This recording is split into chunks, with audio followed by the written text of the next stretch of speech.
All right, we're going to talk about ear training today. Hey, I'm Isaac Schanno Johnson. If you don't know me, I'm a musician, composer, producer, and I make videos about all that fun stuff, music composition, music production.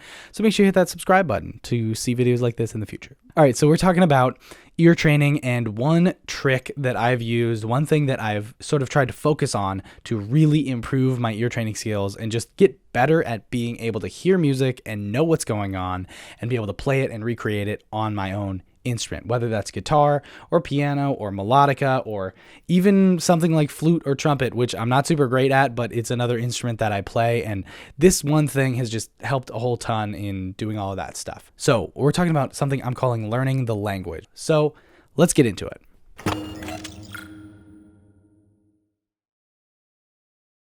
So what do I mean by that? Learn the language. I'm meaning that as learn pieces of music that are small, like little phrases that are distinct phrases, and learn how they relate to either the key center or the tonal center, or how those pieces relate to each other within a piece of music. I know it's a tired analogy of music as a language or music as a universal language. I do want to be clear.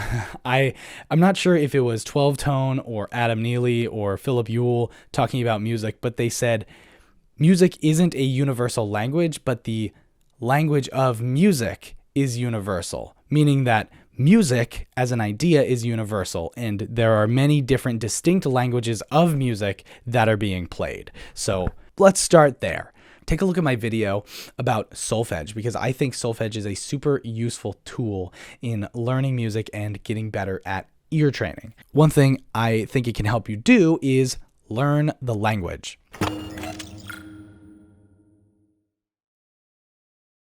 That might mean learning specific phrases or small ideas like sol, mi, la, sol, sol, mi, la, sol, something like that, which is commonly used in children's songs all over the place. It's also 3 notes of the major pentatonic scale. It could mean learning something like What Makes You Beautiful and Closer. Those 2 songs use notes that are all related to each other in the exact same way. So the melodies from What Makes You Beautiful and Closer both use the major pentatonic scale in a similar way.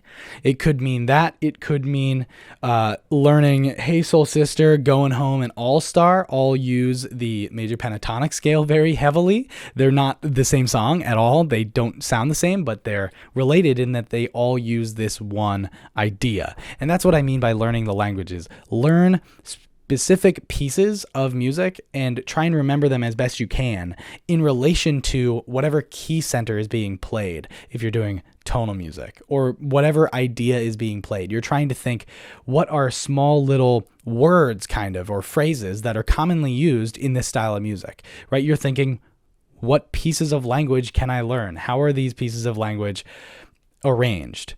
Right? Because in jazz music, there are licks that are commonly used, not just the lick, but there are common phrases and common ways of playing jazz that are used.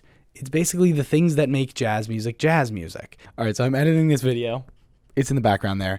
And the lick is actually a really good example of what I mean by learn the language like this, because it's one specific phrase, one specific organization of notes in a sequence and in time, in rhythm. And when you hear it, you recognize it as the lick. If you're not sure what the lick is, it's kind of like an in-joke in jazz music and among fans of Adam Neely, who has been one of the people that's sort of popularized it as a more well-known joke. So it's basically that's the lick. It's just those notes. And it's kind of just a thing that's been used over and over and over again in lots of songs, but it's one specific piece of language. A lick is a piece of language, right? It's sort of one phrase or one word or whatever language analogy you want to use. It's that. It's one sort of unit that you can think about. So when I'm talking about learning the language, that's what I mean, is learn those distinct units. One of them might be another might be something else. So just see if you can learn what those specific things are and hear them between songs, even if they're in different keys and maybe have different rhythms or something. All right, back to the video. In order to be able to play a jazz song and make it sound like a jazz song, you're going to have to know what jazz music sounds like and how people use notes and rhythms in jazz music. That's basically what I mean, is learn the different pieces of whatever type of music that you're learning. If it's hip hop music, learn the specifics of hip hop music. Learn the language of hip hop music. Try and think of patterns between songs in hip hop music.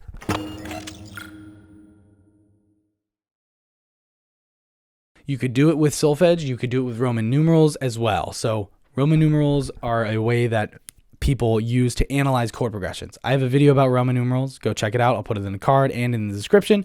But it's basically, how can you analyze chord progressions irrespective of key, right? If you sort of zoom back a little bit, zoom out, and think about how can I analyze this chord progression, not just in this one song, but as it relates to the key that it's in. For example, if you're writing a song in C major and you have the chord progression C, G, A minor, F, that's a 4-chord song, right? We all know it.